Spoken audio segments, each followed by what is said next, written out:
हाय दोस्तों, कैसे हैं आप सब। उम्मीद करता हूं कि आपको हमारा वीडियो, हमारा प्रयास, हमारी इनिशिएटिव अच्छा लग रहा होगा। और मैं इस कड़ी में, इस सेगमेंट में, जिसमें मैं कंसेप्ट और थ्योरी पर बात करता हूं, जो भी कंसेप्ट्स हैं, पॉलिटिकल कंसेप्ट्स हो सकते हैं, लीगल कंसेप्ट्स हो सकते हैं, प्रिंसिपल्स हो सकते हैं, जिसको मैं कोशिश करता हूँ कि सिंपल लैंग्वेज में आपके सामने एक्सप्लेन करूँ, ताकि आप चीज़ों को समझ पाएँ। चीज़ों को समझने में थ्योरी और कंसेप्ट से आपको आसानी होती है। किसी चीज़ को अगर आपको समझना हो, किसी फिनोमिना के बारे में आपको जानना हो, तो कंसेप्ट या प्रिंसिपल्स, थियरीज आपको हेल्प करती हैं चीज़ों को समझने में, जिसको थेराइजेशन कहते हैं। या सिंपल सेंस में कहें कि किसी घटना, परिघटना का आप जो सेंस लगाते हैं, लॉजिक लगाते हैं, तर्क लगाते हैं, उसमें आपको थ्योरी सहायता करती हैं। उसी कड़ी में आज मैं आपसे ब्रॉडली, एकदम सिंपल लैंग्वेज में ये बात करना चाहूँगा और करूँगा कि फिलॉसफी क्या है और फिलॉसफी के मूल दो ब्रांच कौन कौन से हैं।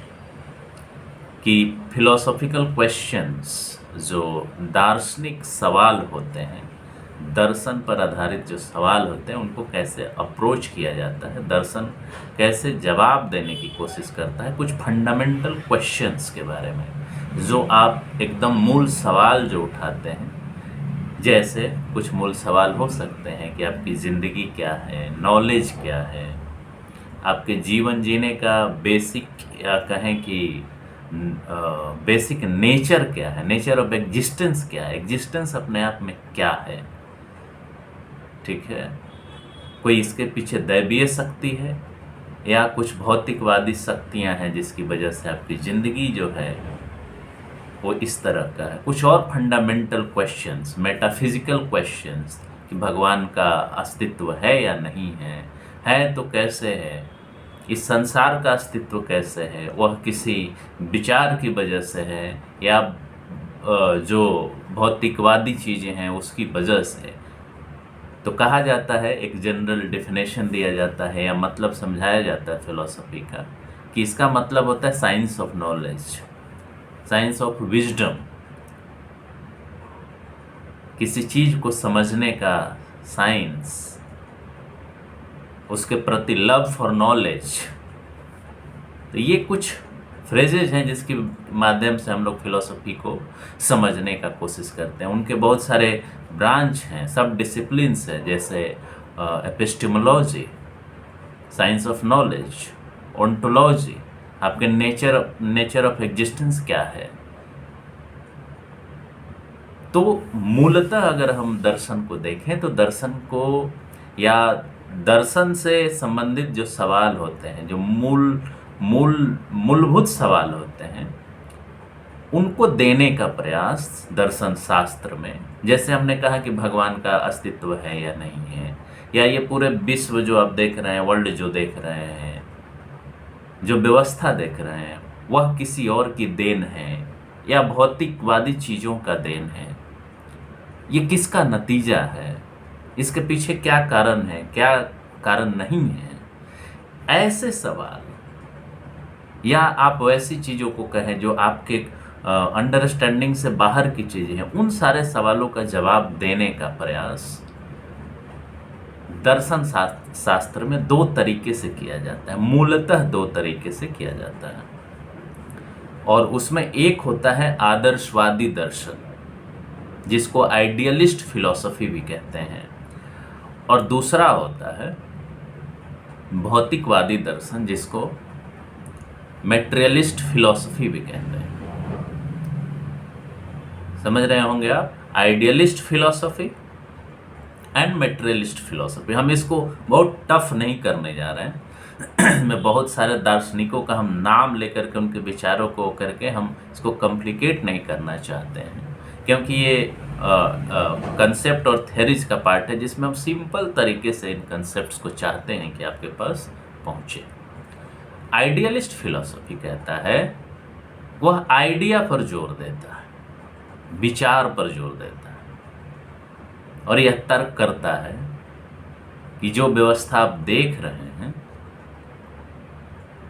जो सिस्टम आप देख रहे हैं, वह एक बहुत बड़े विचार का नतीजा है। उस विचार मतलब वो ये भी कहता है कि विचार पहले है और उस विचार के हिसाब से इस पूरे व्यवस्था को, पूरे वर्ल्ड को, पूरे ब्रह्मांड को, पूरे सृष्टि को, यूनिवर्स को क्रिएट किया गया है। क्रिएट किया गया, वो किसी आइडिया का नतीजा है। इसी क्रम में, इसी आइडियलिस्ट फिलॉसफी के क्रम में इसको दैवीय विचार का भी रूप देखा जाता है कि किसी दैवीय शक्ति ने, भगवान के बहुत सारे नाम हो सकते हैं अलग अलग रिलीजन में, उनका ये विचार है, एक स्कीम है जिस स्कीम के तहत इन सारे चीज़ों को क्रिएट किया गया है। चाहे मनुष्य हो, धर्म हो, जाति हो, सब लोगों को उस स्कीम के हिसाब से तैयार किया गया है और इस तरह से इन सारे चीज़ों का अपना अपना तौर तरीका है करने का, समझने का। तो एक तरफ तो आइडियलिस्ट फिलॉसफी है जो ये कहता है कि आइडिया सर्वोपरि है, विचार सर्वोपरि है और विचार के हिसाब से ही इस व्यवस्था का निर्माण किया गया है। लेकिन इस दर्शन में सबसे बड़ी दिक्कत ये है, इस अप्रोच में सबसे बड़ी दिक्कत ये है कि ये कहीं साक्ष्य नहीं दे पाता कि कौन वैसा व्यक्ति है जिसके दिमाग में ये विचार आया। उसको कैसे हम प्रूव करें कि उसके दिमाग में विचार आया, उसी ने इस तरीके के स्कीम को क्रिएट किया, और इस तरह के स्कीम को क्रिएट अगर किया तो उसमें इतनी परेशानियां क्यों हैं, दिक्कतें क्यों हैं, अन्याय क्यों है, दुख क्यों है, दर्द क्यों है, इसका निदान क्यों नहीं है? इसका निदान क्यों नहीं है? तो एक पक्ष आदर्शवादी दर्शन का, वो अपने तरीके से चीज़ों को एक्सप्लेन करने की कोशिश करता है, बताता है, समस्याओं के बारे में बात करता है, उसका एक अपना तौर तरीका। दूसरा तरीका है मेटेरियलिस्ट फिलॉसफी, भौतिकवादी दर्शन।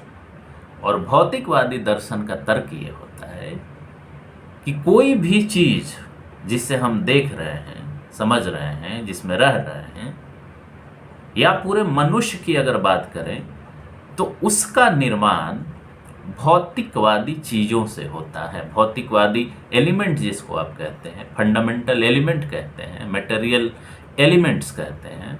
जैसे एक ऋषि हुए भारत में भी, जिनको कनाद ऋषि के नाम से जाना जाता है, जिन्होंने कहा था कि इस पूरे ब्रह्मांड का निर्माण कुछ मूलभूत तत्वों से हुआ है, जिसको क्षितिजल, पावक, गगन, समीर का नाम उन्होंने दिया था। इन्हीं 5 तत्वों से मिलकर पूरा ब्रह्मांड बना है। और ये साइंस प्रूफ भी करता है कि हमारा मनुष्यों का निर्माण भी पहले इनऑर्गेनिक एलिमेंट से एक ऑर्गेनिक एलिमेंट बना। डीएनए का नाम आप सुने होंगे, डीऑक्सी न्यूक्लिक एसिड, और उसके बनने से फिर सेल का निर्माण हुआ। सेल के निर्माण से सेल डिवीजन हुआ, सेल डिवीजन से एक मनुष्य का निर्माण हुआ। इसका बायोलॉजी आपको एविडेंस देता, डीएनए के बारे में, क्रोमोसोम्स के बारे में, आपके पूरे शरीर का पूरा चीज आपको बताता। तो जो भौतिकवादी दर्शन है वो कहता है कि हमारा निर्माण भौतिक तत्वों से हुआ है, हम रिजल्ट हैं भौतिकवादी तथ्यों का, और उसका एक्सप्लेनेशन साइंस देता है। मतलब ये कहना है कि उसका साक्ष्य साइंस देता है कि हमारी निर्माण कैसे हुई है, हम कैसे बने हैं, किन फंडामेंटल एलिमेंट से बने हैं। इसके पीछे कोई पहले से विचार नहीं है, पहले से कोई विचार नहीं है, बल्कि ये एक साइंटिफिक प्रोसेस है, और उस प्रोसेस के उस मटेरियल एलिमेंट से हमारा निर्माण हुआ है। और इवन आपका ब्रेन, आपका शरीर उस एलिमेंट से ही सारा बना हुआ है। तो इससे पहले कोई आइडिया नहीं था। आइडिया कैसे आया? भौतिकवादी दर्शन ये कहता है कि आइडिया जब आप बने, मनुष्य बना, तो उसने जिस तरीके से अपने सोसाइटी को डेवलप किया, चाहे वो प्राइमेटिव एज से लेके अभी तक का हो, वो नेचर से इंटरेक्ट करता था और भौतिकवादी चीज़ों से इंटरेक्ट करता था, और उस समय उसके इस इंटरेक्शन से लैंग्वेज डेवलप हुआ, उसने टूल्स डेवलप किया, अपने खाने पीने की चीज़ों को खोजना प्रारंभ किया, और उस दौरान इस इंटरेक्शन से उसमें आइडिया का जन्म हुआ, सीखने का जन्म हुआ, ज्ञान उसे प्राप्त होने लगी, लैंग्वेज उसने सीखा, टूल्स उसने डेवलप किया लेबर के द्वारा। ये ध्यान रखिएगा, लेबर को डिफाइन भी किया जाता है इसी रूप में कि लेबर क्या है। लेबर एक ह्यूमन एफर्ट है अगेंस्ट द नेचर। जब तक नेचर के खिलाफ आप काम नहीं करेंगे, उसके ऊपर काम नहीं करेंगे, तब तक आप अपना पेट नहीं भर सकते। तो इस तरह से भौतिकवादी दर्शन ये कहता है कि पहले का कोई आइडिया नहीं है जिसके हिसाब से पूरे वर्ल्ड को क्रिएट किया गया, बल्कि ये भौतिक तत्व हैं, और उसी भौतिक तत्व से मनुष्य भी बना है, और उसी भौतिक तत्व से अंतःक्रिया करके, इंटरेक्शन करके इसने पूरे समाज का निर्माण किया है। समाज का निर्माण किया। ये किसी दैवीय शक्ति का परिणाम नहीं है, ये किसी धर्म का परिणाम नहीं है, इसे मनुष्यों ने बनाया है। नेचर से, प्रकृति से आपस में इंटरेक्शन करके अपनी जरूरत के हिसाब से, जिसका प्रमाण साइंस देता है। और इसी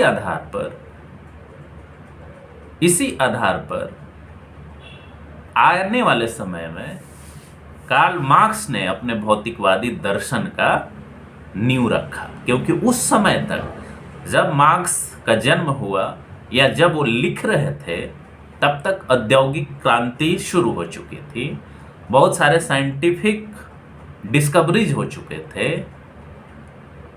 जो पहले के मिथक थे यूनिवर्स के बारे में, सूर्य के बारे में, पृथ्वी के बारे में, वो टूट चुके थे, और उस साक्ष्य के आधार पर, साइंटिफिक एक्सपेरिमेंट के आधार पर बहुत सारे अब चीजें क्लियर हो चुकी थी, और उसी का सहारा लेकर के मार्क्स ने अपने ऐतिहासिक भौतिकवाद का नींव रखा, जो कि एक फिलोसॉफिकल अप्रोच है इतिहास को समझने का, मानव विकास के इतिहास को समझने का, कि कैसे प्राइमेटिव युग से लेकर के अभी तक हमारा विकास हुआ, कैसे हम विकसित हुए उस जगह से, यानी कि सेल के लेवल से, इन ऑर्गेनिक मटेरियल से ऑर्गेनिक मटेरियल कैसे बने।